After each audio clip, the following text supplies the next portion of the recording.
Ooh la la, these are the most delicious short cookies. They crumble, actually melt in your mouth. Delicious. Top them how you want. So let's get started. I love these cookies. This is my brother's Bill's. I think this is one of his favorite cookies besides oatmeal raisin. So I am going to double this recipe. And it is a very simple, and it might seem a little kooky because we're going to use cornstarch in it.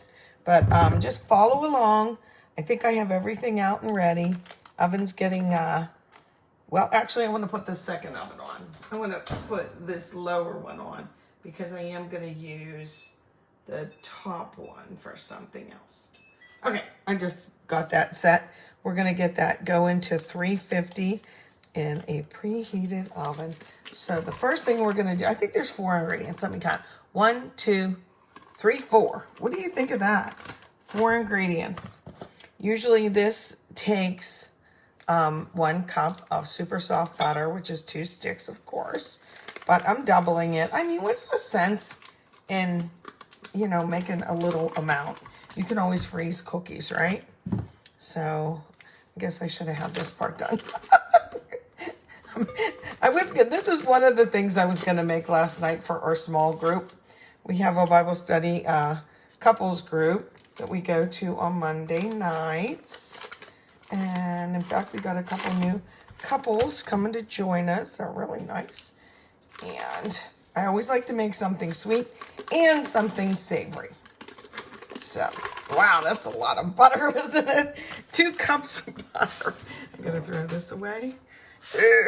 And I'm going to tell you, though, it's usually just 1 cup of butter and a half a cup of powdered sugar. But I'm doubling this, so I'm going to add 1 whole cup. And I like to sift right in the bowl. Give me my cup. I'm going to fluff it in there. Fluff, fluff, fluff. And almost a teeny bit more I got to pour in because I didn't quite get that. Okay, so instead of a half a cup, this is 1 cup. I'm going to beat this really good. I'm just going to add flour and, believe it or not, some cornstarch. So how about that? You don't have to get a ton of things out. Here, watch this. You can do this and it goes faster. Just push it up against the sides. Right in the bowl. Now I'm going to cream this. Remember I talked about creaming? It's not just like mixing. It's totally like extra. Okay, it's mixing, but kind of on steroids, if you will. Okay, there's that last little bit. Because I'm mixing a lot and creaming, I'm going to use this attachment. Why can't I get it in there? Okay, the hurrier I go, what do I say? The behinder I get. Okay, I'm going to get this creaming, and then we'll come right back. Okay, this is light and fluffy. See, like that. So we're going to add in our flour and our cornstarch. And I want to sift it. So let me do this. I'm going to lay this on the parchment. Here, let me lay that over there. Okay, and that's my oven coming to temperature. This recipe is usually for 1.5 cups of all-purpose flour, but we're going to double this, so it's going to be 3. Okay, and again, get my handy-dandy sifter right over top of the bowl. Okay, and I just lightly put that in there. That's important, guys, if you're a new baker. That's 1. Let's see if we can fit all 3 in. 2, and just have to be careful. But I kind of fluff it as I go. Okay, and this is 3.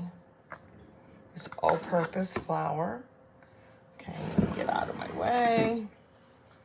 And again, I'm gonna sift that. I have an old-fashioned sifter that I could use, but I'm not doing it. I just have this in the drawer. I have like 3 sizes of this, like graduated, because I use them for different things, you know. Okay, we'll get any lumps out. See, that's going. And then again, you can do this. Just get that all through. And I am going to do this with the cornstarch too. Okay, that's good. And then how much cornstarch? In the regular recipe, it's 2 tablespoons, so we'll double it, of course, and do 4. And I like to keep mine in here. I even just refill it. Do you ever get the box? You know, it's a box like this shape. And it's a mess when you try and do cornstarch. So let me find my tablespoon on here. There's a tablespoon. And pluck that off. And I'm going to fluff. And I'm just going to level it with my fingers, okay? So instead of 2, we're going to do 4. Like that. 1. Make sure it all comes off. 2. 3. Wait do you see how these cookies are? 4.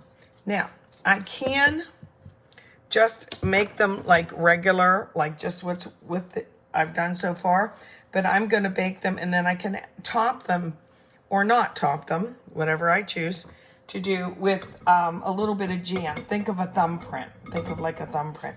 See, there's some little beads in there and that cornstarch. So I'd like to get that all in there, okay?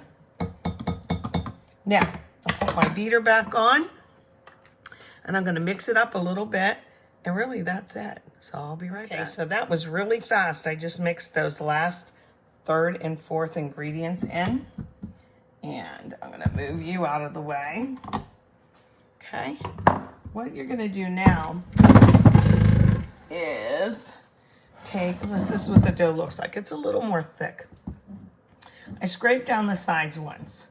But what you're going to do next will be, you do need a pastry bag or a big Ziploc or something like that. I have, here it is. I buy these in bulk. If you want to know, just text me or message me and I'll let you know where I get mine. Really inexpensive. Now, since these are going to be cookies, not icing, they are going to go in little swirls. And I took a 1 millimeter, a 1M Wilton tip, and I shoved like a screwdriver type of thing up there so that I could make that bigger. See how it's bigger? And I always go, ouch, because it's really sharp. But what I'm going to do is I'm going to cut off the end and shove that down in because I want it bigger than the 1M. And I know there's other ones, but I have like multiples of that. So it looks like that, okay? And then I'm going to put the dough in a pastry bag. And I like to do it like this. This is a big bag. So I try and put it down as far as I can as a tip. See? All the way down. And then I take my thumb like this.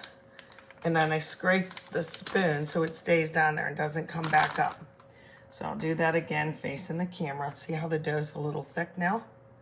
Put it all the way down in. And then take your thumb and scrape off the spoon. Pretty good. Let me do that. Not facing the camera. So it goes a little faster.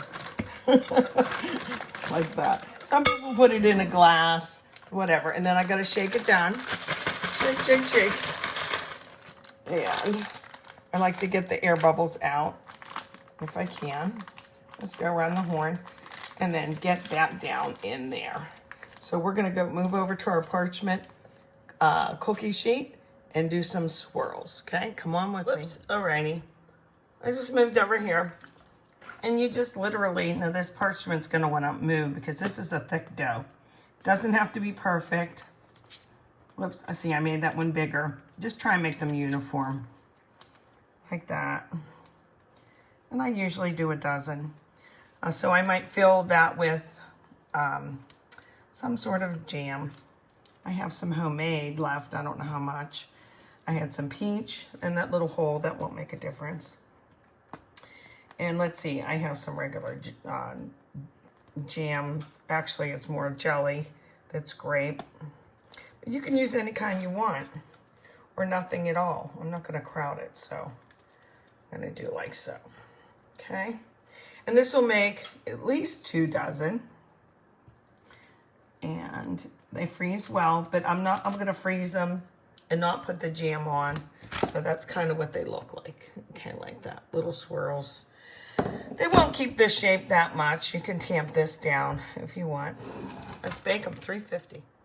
So here we are. See, these are lightly browned around the edges. They're so hot, I don't even know if I can flip them. Let me grab a knife and see. They just came out. So let them cool totally before you do anything, before you take them off. Or, see, they made 2 dozen with the regular recipe, but I doubled it, and look how much more I have in my pastry bag. So I have another whole 2 dozen of these little swirls. I was thinking about if you don't want to use a pastry bag, of course you can just, you know, put a couple, like maybe a big tablespoon's worth. You can shape them however you want. I bet if you have a cookie gun, you could use that, but the batter is thick. This cookie batter is kind of thick, so you have to really press to get it out of the bag, okay? Just know that. But these crumble and melt in your mouth. They are so delicious with 4 ingredients plus whatever topping. I know they're too hot, but I'm gonna eat one with this strawberry. I like the Berry Hill products from Aldi. And like I would find like a center. Now I could just make a circle and definitely have a center and they would spread. But I think they look pretty like this. Just that little bit, see? Oh, I wish I could get it off. I should have waited. Oh, there it's coming off. Ouch. I'll hold it with my fingernails. You ever do that? Hold it up with my fingernails. But isn't that a pretty little cookie? But more than a pretty little cookie, it is so delicious. See how it's brown on the bottom and like that. I hope you'll make these. I don't know what to call them.